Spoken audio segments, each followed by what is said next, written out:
जय माता दी सभी को। आज की मेरी ये पेंटिंग मराठा साम्राज्य के संस्थापक छत्रपति शिवाजी राजे भोसले का है। उनका जन्म 19 फरवरी 1627 में मराठा परिवार में शिवनेरी महाराष्ट्र राज्य में हुआ था। शिवाजी के पिता का नाम शाहजी और माताजी का नाम जीजाबाई था। जीजाबाई धार्मिक स्वभाव वाली होते हुए भी गुण स्वभाव और व्यवहार में वीरांगना नारी थी। उनकी माता के गुण उनके पुत्र यानी कि शिवाजी महाराज में भी आए। शिवाजी महाराज सभी धर्मों का सम्मान करने वाले थे। उन्होंने मराठा साम्राज्य की स्थापना की थी। शिवाजी महाराज को छत्रपति शिवाजी महाराज के नाम से भी जाना जाता है। वे हमेशा समानता और न्याय में विश्वास रखते थे। छत्रपति शिवाजी महाराज ने 14 मई 1640 को साईबाई निम्बालकर से शादी की थी।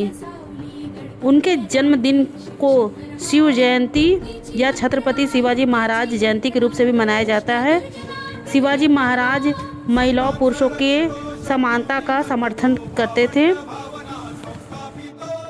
शिवाजी महाराज बचपन से ही इतने बहादुर थे कि उन्होंने 14 वर्ष की उम्र में ही दूसरे राजाओं निजामों को हराकर अपने किले पर कब्जा किया और अपने राष्ट्र का विकास किया। छत्रपति शिवाजी महाराज ने मराठा साम्राज्य को संगठित किया। छापामारी युद्ध प्रणाली उन्हीं की देन थी। मुगल साम्राज्य को इन्होंने बहुत ही कड़ी टक्कर दी थी। अगर कोई भारत में उनका विरोध करने वाला था तो शिवाजी महाराज ही थे। एक बार कहा जाता है कि औरंगजेब ने शिवाजी को अपने महल में कैद कर लिया था और चारों तरफ पहरा बिठा दिया था और उनके वध की योजना बनाने लगा। इसी समय शिवाजी ने बीमार होने का घोषणा किया और वे ब्राह्मणों और साधु संतों को मिठाइयों की टोकरियां भिजवाने लगे। बहंगी में स्वयं एक टोकरी में बैठकर वो वहाँ से आगरा के किले से बाहर निकल गए और कुछ समय बाद अपनी राजधानी रायगढ़ पहुँचे। वहाँ पे उन्होंने मराठा साम्राज्य का संगठन किया, फिर औरंगजेब से युद्ध किया।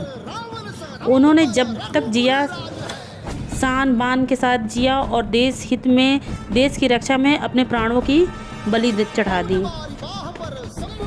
शिवाजी महाराज ने अपने राष्ट्र को विस्तृत किया और सन 1674 में बड़ी धूमधाम से उनका राज्याभिषेक हुआ। उसी समय उन्हें छत्रपति की पदवी प्रदान की गई। भारत के वीर छत्रपति शिवाजी महाराज को फादर ऑफ इंडियन नेवी भी कहा जाता है। 1674 में शिवाजी महाराज ने नेवी फोर्स की स्थापना की ताकि अरब, पुर्तगाली, ब्रिटिश समुद्री लुटेरों से कोंकण, गोवा के समुद्री इलाकों की रक्षा की जा सके। उनके अंतिम शब्द यही थे, मैं जाता हूँ, अब मेरे जाने का समय आ गया है। सप्त सिंधु को यवनों से मुक्त करो, काशी विश्वनाथ और अन्य ज्योतिर्लिंगों को छुड़ाओ और उन्हें हिंदवी राज्य में लाओ। अगर वीडियो अच्छी लगे तो प्लीज़ लाइक करिए। Thank you.